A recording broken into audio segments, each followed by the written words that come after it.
Hi, hello எல்லாருக்கும் வணக்கம். நீங்க வேலை, வீடுன்னு பல ரோல்ஸ், பல ரெஸ்பான்சிபிலிட்டீஸ் எடுத்து மேனேஜ் பண்ணி ரொம்ப டயர்டா ஃபீல் பண்றீங்களா? நீங்க டயர்டா ஃபீல் பண்றதுக்கு காரணம் அதிக வேலை பண்றதுனால இல்ல. தவறான வேலைகள்ல டைம் வேஸ்ட் பண்றதுனால தான். 80-20 ரூல் யூஸ் பண்றது மூலமா குறைவான வேலை செஞ்சு அதிகமான பலன அடைய முடியும். நாம டெய்லியும் பண்ற டாஸ்க்ல இந்த 80-20 ரூல எப்படி அப்ளை பண்றது? அது மூலமா குறைவான வேலை செஞ்சு, அதிகமான பலன எப்படி அடையறதுன்னு தான் இந்த வீடியோல நான் ஷேர் பண்றேன். வீடியோக்குள்ள போயிரலாமா?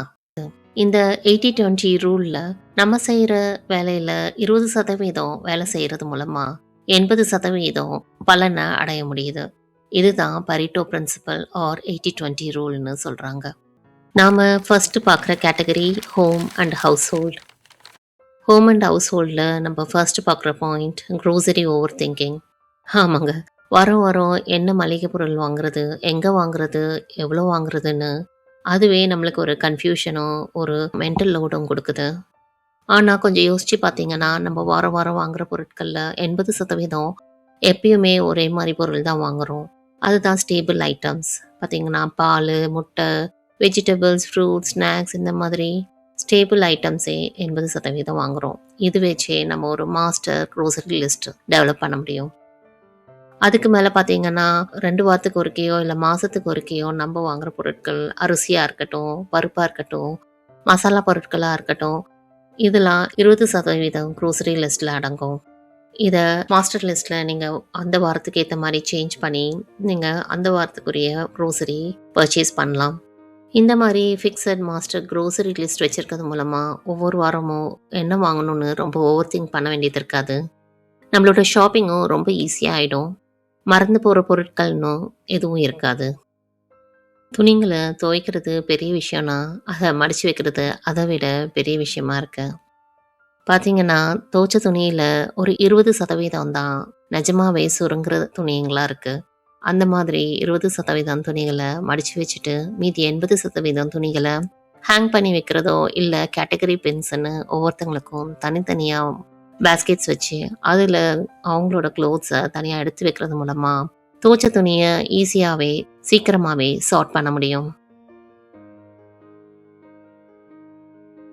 நாம் டெய்லியும் பண்ணுற வேலைங்களில் சாமான் தைக்கிற வேலை ஒரு பெரிய வேலையாகவே இருக்குது. கண்டிப்பாக கையில் வாஷ் பண்ணுறதை விட டிஷ் வாஷர் இருந்தால் டிஷ் வாஷர் யூஸ் பண்ணுறது மூலமாக நம்மளோட எஃபர்ட்ஸை ரொம்பவே சேவ் பண்ண முடியும்.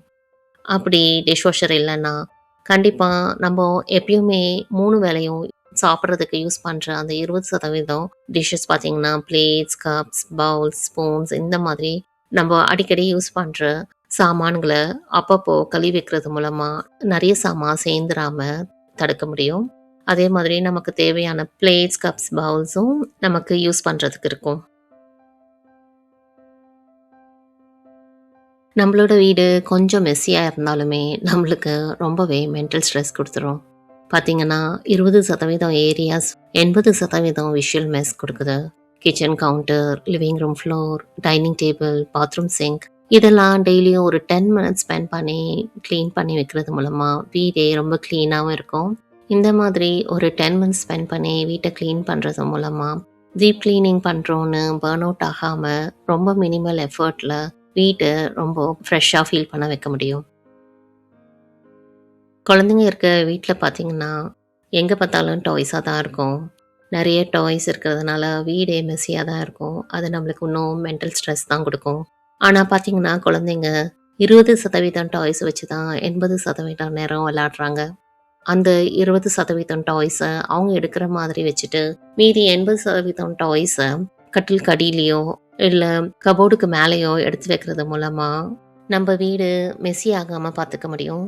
அதே மாதிரி ப்ளே டைமுக்கு அப்புறம் க்ளீன் பண்ணுறதும் ரொம்ப ஈஸியாகிடும். மந்த்லி ரொட்டேஷனில் மேலே எடுத்து வச்ச டாய்ஸை விளையாட கொடுக்கும்போது புது டாய்ஸ் கிடைச்ச ஃபீலில் அவங்க இன்னும் நல்லாவே விளையாடுவாங்க.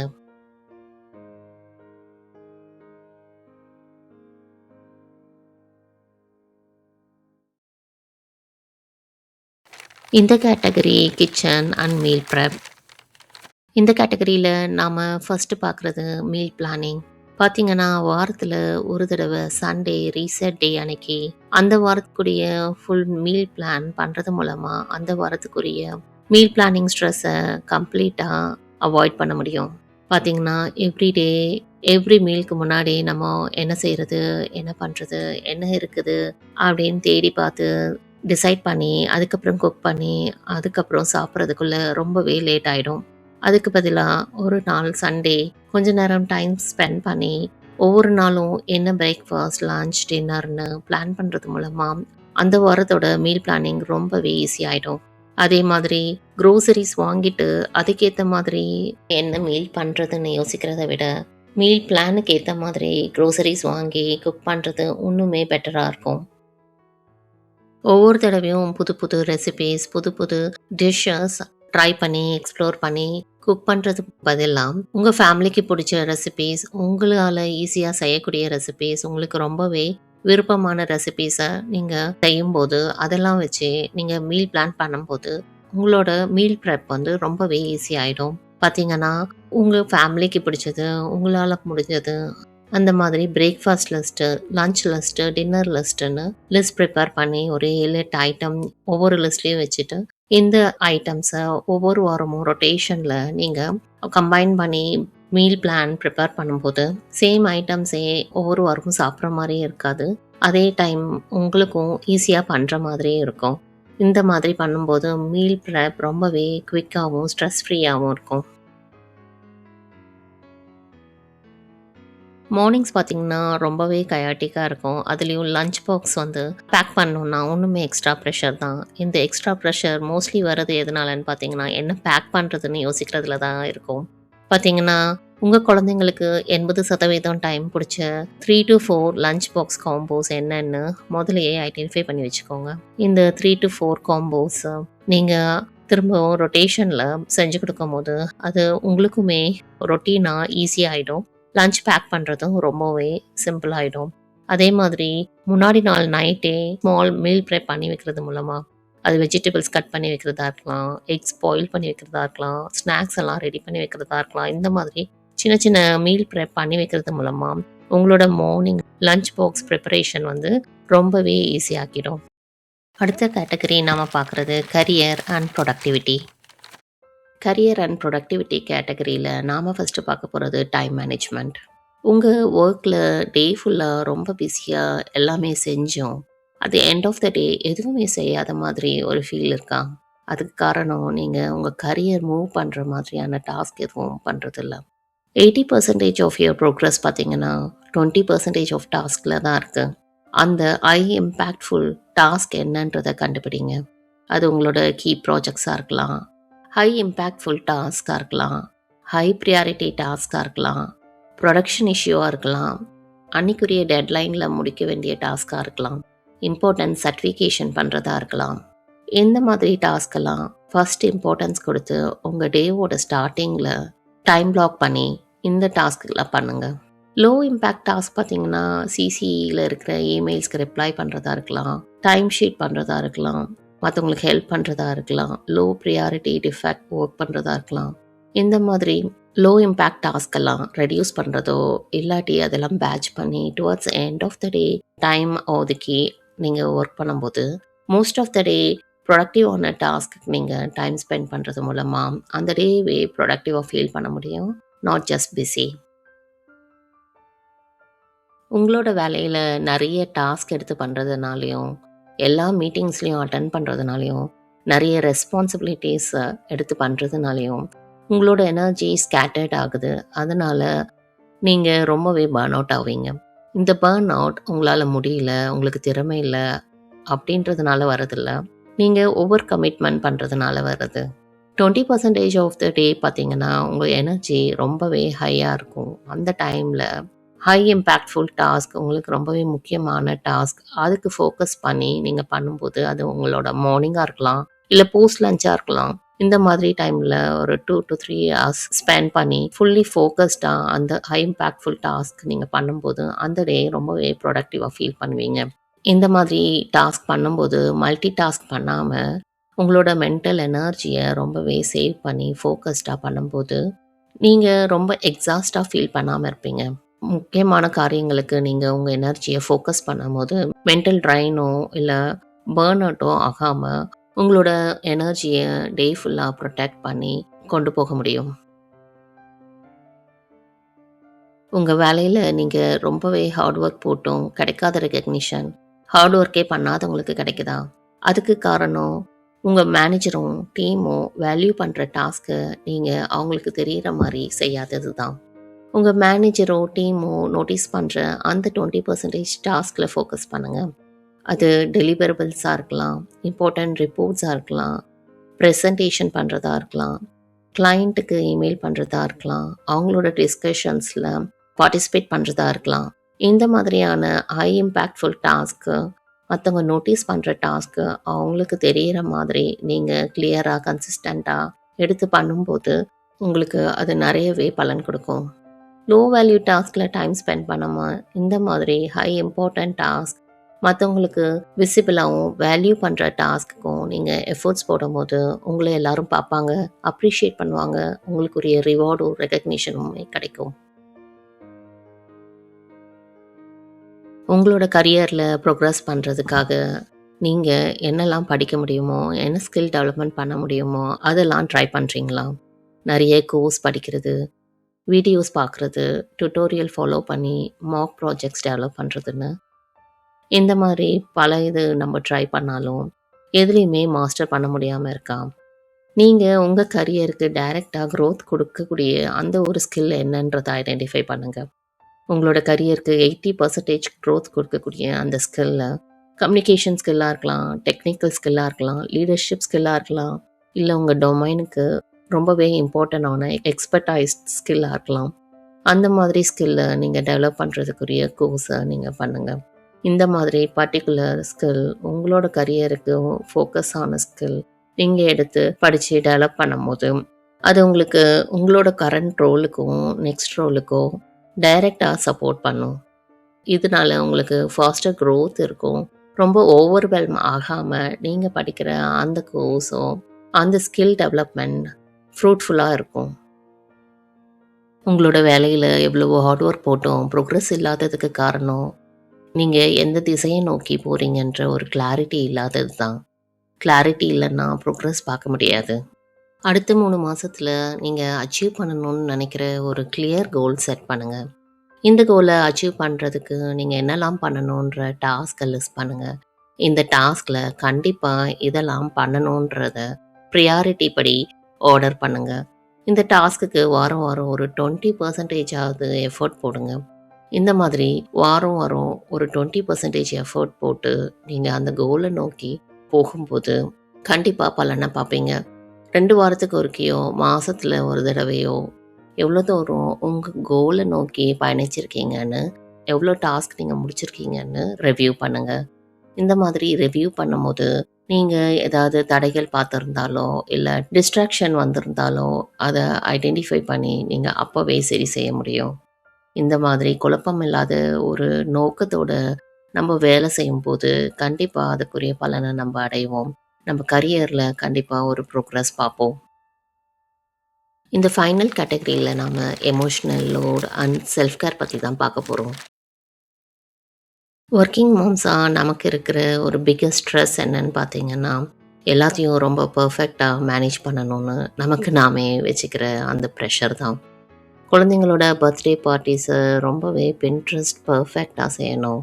கிட்ஸுக்கு வீக்கெண்ட் ஆனால் அது இதுன்னு நிறைய ஆக்டிவிட்டீஸ் கூட்டிகிட்டு போகணும்.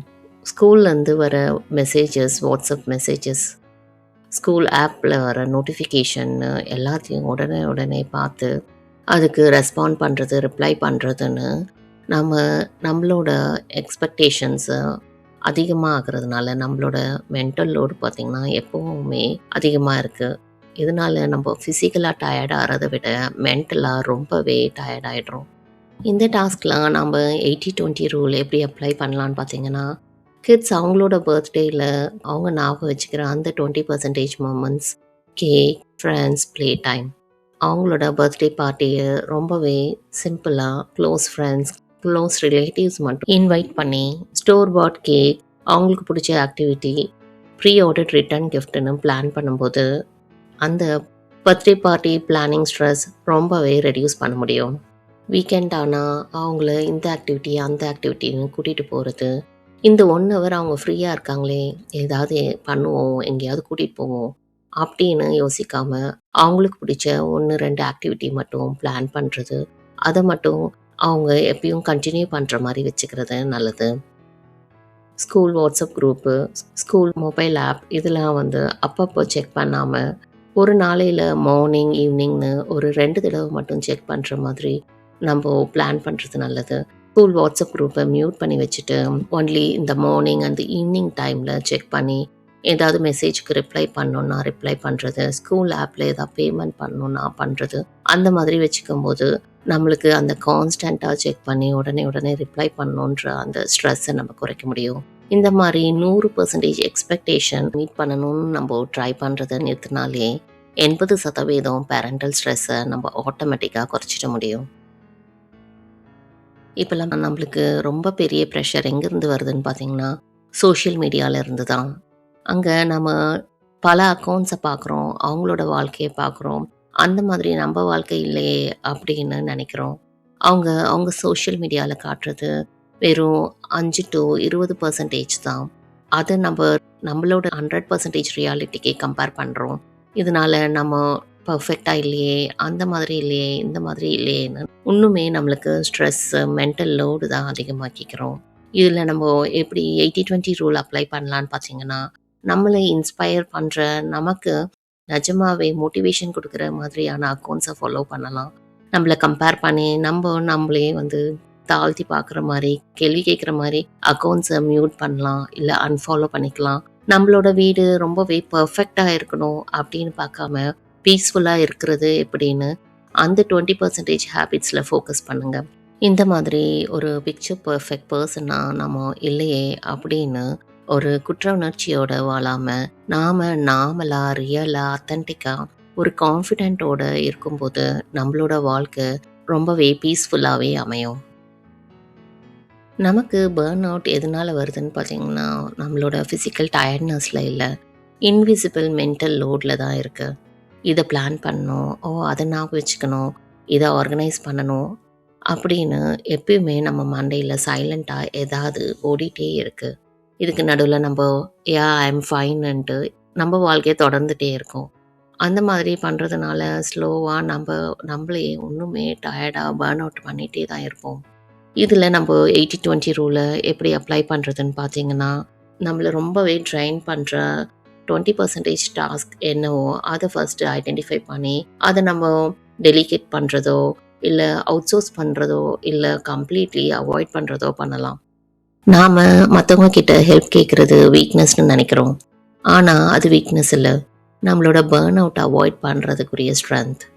க்ரோசரி போய் வாங்குறதா இருக்கட்டும், ஸ்கூல் ஃபார்மை ஃபில் பண்ணுங்கன்னு ஹஸ்பண்ட் கிட்டேயும், இந்த ஷெல்ஃபை டைடியப் பண்ணுங்கன்னு பசங்கக்கிட்டேயும் நாம் ஹெல்ப் கேட்குறதுல தப்பு இல்லை. சாமான் தேய்க்கிறது, துணி துவைக்கிறது, வீட்டை க்ளீன் பண்ணுறதுன்னு இந்த டாஸ்கில் எல்லாம் ஹெல்ப் தேவைப்பட்டால் கண்டிப்பாக வெளியிலேருந்து ஹெல்ப் எடுத்துக்கோங்க. டெய்லியும் ஒரு 10 minutes ஆவது உங்களுக்காக ஸ்பெண்ட் பண்ணுங்கள். இதனால் உங்களோட எனர்ஜியை நீங்கள் மெயின்டைன் பண்ண முடியும். ஒரு கிளாரிட்டி வரும், மனசும் ரொம்பவே லைட் ஆகும். ஐ எம் ஃபைனுன்னு சொல்லிட்டு எல்லா டாஸ்கையும் இழுத்து போட்டு செய்யாமல் இந்த மாதிரி நம்மளுடைய டாஸ்க்கை டெலிகேட் பண்ணுறது, அவுட் சோர்ஸ் பண்ணுறது மூலமாக நம்மளோட டாஸ்க்கை ரொம்பவே குறைக்க முடியும். இதனால மென்டல் லோடு ரொம்பவே குறைக்க முடியும், பர்ன் அவுட் ஆகாமலேயும் நம்மளை பார்த்துக்க முடியும். நாம் எல்லாருமே பார்த்திங்கன்னா டிஃப்ரெண்ட் ஸ்டேஜில் இருப்போம். எஸ்பெஷலி பார்த்திங்கன்னா நீங்கள் ப்ரெக்னெண்ட்டாக இருக்கீங்க, இல்லை 5 வயசுக்கு கீழே இருக்க குழந்தைங்கள பார்த்துக்கிட்டு இருக்கீங்க, வயசானவங்களை கேர் பண்ணுறீங்க அப்படின்னா இன்னுமே உங்களுக்கு நீங்களே கொஞ்சம் கைண்டாக இருந்துக்கோங்க. ஏன்னா அந்த ஸ்டேஜில் நம்மளால் முடிஞ்சது நம்மளோட பேஸ் எல்லாமே கொஞ்சம் கம்மியாக தான் இருக்கும். அதுக்கேற்ற மாதிரி நம்மளோட டாஸ்க்கை செய்கிறது இன்னுமே நல்லது. நம்ம எல்லாருக்குமே லைஃப் ஈஸியாகணும், பீஸ்ஃபுல் ஆகணும், அதுக்காக நாமளே கொஞ்சம் கவனிச்சுக்கணும். பேரண்டிங்கில் நீங்கள் ரொம்பவே ஸ்ட்ரெஸ்ஸாக ஃபீல் பண்ணுறது எது? அதை நீங்கள் எப்படி ஹேண்டில் பண்ணுவீங்கன்னு உங்களோட எக்ஸ்பீரியன்ஸை கண்டிப்பாக எனக்கு கமெண்ட்டில் ஷேர் பண்ணுங்கள். அடுத்தடுத்த வீடியோவில் என்ன மாதிரி டாபிக்ஸ் பார்க்கணுன்னு நீங்கள் நினைக்கிறீங்கன்னு எனக்கு கண்டிப்பாக சொல்லுங்கள். இதோட இந்த வீடியோ முடியுது. உங்க எல்லாரையும் இன்னொரு வீடியோல பார்க்குறேன். அது வரைக்கும் உங்க எல்லாருக்கும் நன்றி, வணக்கம். Take care. பாய்.